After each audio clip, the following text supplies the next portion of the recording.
छत्तीसगढ़ में विधानसभा चुनाव संपन्न होने के पहले ही जो केंद्रीय नेता लगातार बस्तर आ रहे थे, उस दौरान देश के जो केंद्रीय गृह मंत्री अमित शाह, उन्होंने एक बड़ा बयान दिया था बस्तर को लेकर। उन्होंने कहा था कि अगर छत्तीसगढ़ में भाजपा की सरकार बना दी जाए तो चुटकियों में माओवाद को समाप्त कर देंगे। हर किसी के जहन में सवाल था कि क्या वाकई में अमित शाह जो बोल रहे हैं वो करके दिखाएंगे या केवल ये दावा ही है। तो छत्तीसगढ़ में जनता ने भाजपा को चुना और अप्रत्याशित तौर पर छत्तीसगढ़ में फिर से कांग्रेस को हटाकर भाजपा की सरकार आ गई है। और जब से बीजेपी की सरकार आई है तब से माओवादियों पर लगातार आक्रामक रवैया बीजेपी के द्वारा अपनाया जा रहा है।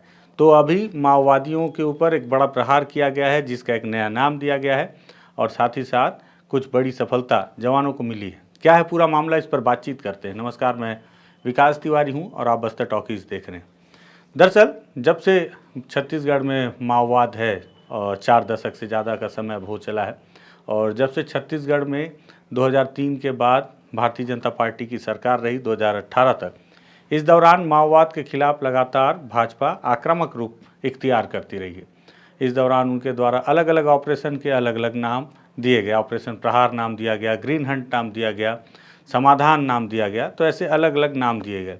हाल फिलहाल के माओवादियों के जो आ रहे हैं प्रेस नोट और अलग अलग जो प्रेस विज्ञप्तियाँ आ रही हैं, उसमें झारखंड में चलाया जा रहा है ऑपरेशन सूरजकुंड का नाम का जिक्र हमेशा किया जाता है।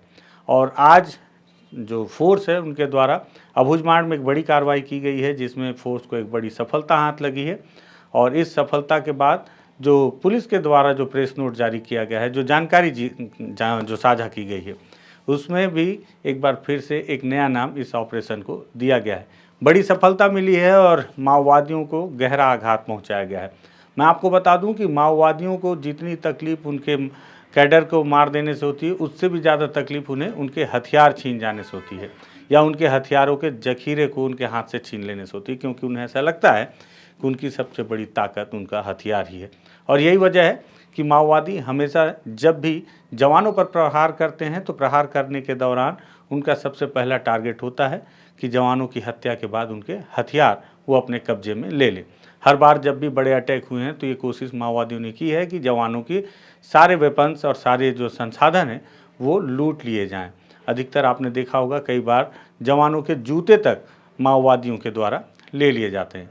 हालांकि लोगों को लगता है कि माओवादियों के पास पहनने को जूते नहीं होते, इस वजह से वो जवानों के जूते ले लिया करते हैं, लेकिन इसके पीछे एक दूसरी रणनीति काम करती है, जिस वजह से माओवादी मारे गए जवानों के जूते तक उतार लिया करते हैं। इस पर कभी और बातचीत करेंगे, लेकिन अभी जो बड़ी सफलता जवानों को मिली है उस पर बातचीत करते हैं। दरअसल बीते दिनों अबूझमाड़ के इलाके में, जो कि कांकेर, नारायणपुर और गढ़चिरौली का महाराष्ट्र का इलाका है, उस इलाके पे एक लंबा ऑपरेशन जवानों के द्वारा चलाया गया। इसमें तमाम फोर्स को इंक्लूड किया गया। डीआरजी, बस्तर फाइटर और बीएसएफ से लेकर सारे एसटीएफ के जो जवान हैं, इनकी एक बड़ी टीम को बनाकर एक बड़ा ऑपरेशन चलाया गया। अलग अलग इलाकों में ये ऑपरेशन इन जवानों के द्वारा चलाया गया और वहाँ पर धावा बोला गया। पहले उसकी बहुत तगड़ी प्लानिंग की गई। तगड़ी प्लानिंग इसलिए बोल रहा हूँ क्योंकि जो रिजल्ट सामने आया उस आधार पर ये समझ में आ रहा है कि प्लानिंग काफ़ी तगड़ी थी। जिस इलाके पे ये पूरे टीम को सर्चिंग कराया गया, जो ऑपरेशन कराया गया, उसमें सफलता के तौर पर इसमें कांकेर, नारायणपुर और गढ़चिरौली का जो सीमावर्ती इलाका है, खासकर इसे अबूझमाड़ का जो खुफिया ठिकाना माना जा रहा है, उस इलाके में इस ऑपरेशन को किया गया, जिसमें उर्चापाल, परौदी, पांगुर, टेकामेटा, मुसपर्रे, कुकुर ऐसे इलाके हैं। इसमें STF, Kanker DRG, Narayanpur DRG और बीएसएफ के द्वारा संयुक्त अभियान था। और इस ऑपरेशन का नाम सूर्य शक्ति रखा गया। जिस तरह से झारखंड में सूरजकुंड चल रहा है ऑपरेशन, उसी तरह से सूर्य शक्ति इस ऑपरेशन का नाम दिया गया है। पहले ग्रीन हंट, समाधान और इस तरह प्रहार, इस तरह के ऑपरेशन के बाद ये सूर्य शक्ति एक नया नाम है, जो माओवादियों के द्वारा छत्तीसगढ़ में कांग्रेस की सरकार बन जाने के बाद हुआ है। इस ऑपरेशन में जवानों को काफ़ी बड़ा फ़ायदा मिला है, मतलब एक बड़ी सफलता हाथ लगी है और माओवादी संगठन को उतना बड़ा ही नुकसान हुआ है। दरअसल जवानों ने अलग अलग इलाकों में माओवादियों के द्वारा बनाए जाने वाले हथियारों की फैक्ट्री पर धावा बोला है। और इस जो कैंप हैं, जो आप तस्वीरों में देख रहे हैं, कैंप इतने सुरक्षित स्थानों पर था कि किसी भी मौसम में और किसी भी समय में ये टेंट में लगे ये जो कैंप है काफ़ी सुरक्षित थे। इसमें काफ़ी आसानी से माओवादियों के बड़े लीडर आराम से रह सकते थे। आप देख रहे होंगे कि इस टेंट को किस तरह से ज़मीन पर ऊपर लगाया गया है और ऊपर से बारिश और ठंड से बचने के लिए तिरपाल भी लगाया गया है। यहाँ पर आप ये जो लोहे की सेल देख रहे हैं, पाइपें देख रहे हैं, इस जो सारे साजो सामान है इसके माध्यम से माओवादी जो 303 और 312 बोर के राइफ़ल, सिंगल शॉट राइफ़ल और उसके साथ ही बीजीएल मतलब बैरल ग्रेनेड लॉन्चर और जो उनके ग्रेनेड होते हैं, इन सब का निर्माण करते हैं। इन सब को आप तस्वीरों पे देख रहे हैं। इन्हें बनाने की फैक्ट्रियों पर धावा बोला गया है। ये माओवादियों के लिए बड़ा नुकसान है। इसमें जो लॉन्च हुआ, जो वहाँ से बरामद किया गया है, जिसमें बाईपार्ट ग्रेनेड लॉन्चर, बीजीएल सेल 14 नग बरामद किया गया है, एयर राइफल 2 नग और मजल लोडिंग वेपन है 2 नग, 12 बोर बंदूक 1 नग, इंसास मैगजीन 3 नग, बुशनल टेलीस्कोप। ये बुशनल टेलीस्कोप जो है इसका उपयोग माओवादी जो दूर तक देख पाने की क्षमता वाला ये बायोस्कोप है और इसे स्नाइपर बंदूक तक वो तैयार कर लेते हैं। जनरेटर है 2 नग और बेंच क्लिपिंग मशीन है, ड्रिलिंग और पंचिंग मशीन है, टेलरिंग शॉप जो कि वर्दी के लिए काम आती, और भारी मात्रा में राशन और सामग्री। राशन और सामग्रियों को देख के लगता है कि माओवादी जो है बड़ी मात्रा में यहाँ पे कैंपिंग कर रहे थे और बड़ी मात्रा में हथियारों को बनाने का काम भी वहाँ पर चल रहा था और इसकी सूचना काफ़ी सटीक पुलिस को मिली, जिस आधार पर इस ऑपरेशन को लॉन्च किया गया। इस पूरे जो ऑपरेशन में कोई भी जवान घायल नहीं हुआ है। इसका मतलब कि ये जवानों के लिए काफ़ी सफल ऑपरेशन माना जाएगा। वहाँ से 4 माओवादियों को भी पुलिस ने दावा किया है कि संदिग्ध माओवादी हैं जिन्हें गिरफ्तार किया गया है। उनका नाम बताया जा रहा है आयतुराम नुरेटी, जो छोटे बेटिया के हैं मनोज हिचामी, सुरेश नुरेटी, बुदरूराम पद्दा, इन 4 लोगों को गिरफ्तार किया गया है। साथ ही साथ बस्तर आईजी ने एक बयान भी दिया है जिसमें उन्होंने इस पूरे ऑपरेशन के बारे में बताया है। छत्तीसगढ़ एवं महाराष्ट्र के सीमावर्ती इलाका में जिला नारायणपुर, कांकेर, गढ़चिरौली की ट्राई जंक्शन क्षेत्र में थाना सोनपुर एवं छोटेपेटी का अंदरूनी इलाका में विगत 4 दिनों से STF, DRG Narayanpur, DRG Kanker एवं बीएसएफ द्वारा संयुक्त रूप से नक्सलरोधी अभियान संचालित की जा रही है। अभियान के दौरान पांगूर, बुसपरसे, कुकुर एवं अन्य इलाके में माओवादियों के अनेक ठिकानों पर पुलिस द्वारा रेड कर उनकी हाइडोर्स को ध्वस्त की गए थे। अभियान के दौरान काफ़ी बड़ी मात्रा में माओवादी द्वारा उपयोग की जा रही BGL shells, BGL launcher, 12 bore बंदूक एवं गोला बारूद सामग्री बरामद की गई। इस दौरान 4 संदिग्ध माओवादी कैडर को भी पुलिस द्वारा हिरासत में लेकर कानूनी कार्रवाई की जा रही है। आसपास इलाके में लगातार अभी सर्चिंग जारी है।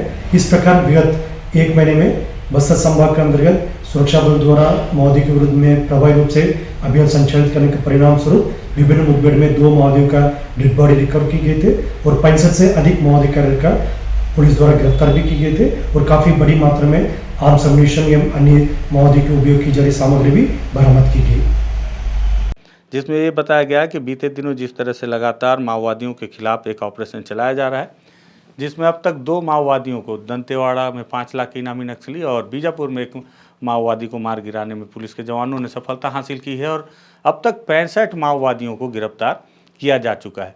साथ ही साथ बीजापुर और सुकमा के इलाकों में यदि बात की जाए तो बेहद अंदरूनी इलाकों में, चाहे जिसमें दुलेड़ और सलातोंग जैसे इलाके हैं, जो बटालियन का इलाका माना जाता था, कोर इलाका, उन इलाकों में भी कैंप लगाने में जवानों को सफलता मिली है। माना जा सकता है कि ये उनके कोर इलाके में जवानों की अच्छी खासी घुसपैठ इसे मानी जा सकती। हालांकि माओवादियों ने एक प्रेस नोट जारी किया और उन्होंने बताया कि ये जो बीजापुर के इलाके में जवानों ने मुठभेड़ बताया वो फर्जी मुठभेड़ है। और सीआर जो बस्तर के आईजी हैं सुंदरराज पी, उन्होंने क्या कहा पहले वो सुन लीजिए। तो सुना आपने किस तरह से बस्तर आईजी सुंदरराज पी बता रहे हैं कि ये पूरा ऑपरेशन किस तरह से चलाया गया, क्या सफलताएं मिली और किस तरह से 2 माओवादियों को मार गिराने में सफलता मिली है और 65 माओवादियों को अब तक गिरफ्तार किया जा चुका है। वहीं कल जो छत्तीसगढ़ के गृह मंत्री हैं विजय शर्मा, उनका भी एक बयान सामने आया है और ये बयान भी माओवादियों को सुनना चाहिए। मुझे लगता है उन्हें अपनी प्रतिक्रिया देनी चाहिए। उनकी क्या प्रतिक्रिया है, हालांकि केवल बयान को हमने अपने पुराने वीडियो में चलाया था, लेकिन यहाँ एक बार आप फिर से सुन लें।